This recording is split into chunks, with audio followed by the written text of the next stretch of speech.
For those of you who would like to know more about the forest and its inhabitants, I shall introduce you to a very special boy. He and his brother are so high-spirited and full of mischief. They are just misunderstood, not bad boys, and so charming. Why sometimes the ladies lose their heads completely when they first meet them.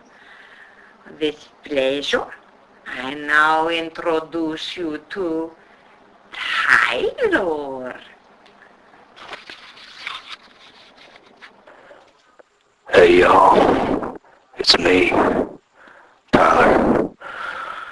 Me and my brother Billy just hang out here at the forest. Back home at Granddaddy Hewitt's house in Texas. We had a lot of fun. Bill and I love our jokes. Hell, we just oil up our chainsaws, get out the meat grinder, and we're happier than two hounds on a dead possum.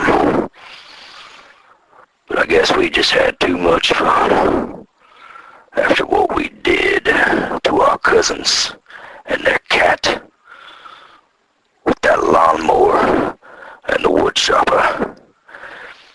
Granddaddy kicked us out. So now Billy and I live here at the forest, feeding off animals' hearts and blood. I'll rip the skin right off. Drink the blood and eat the flesh, is what I tell Billy. We're getting tired of animals. We're ready for some human flesh and some human blood. So why don't you come by and visit us? We'll be here, waiting for you.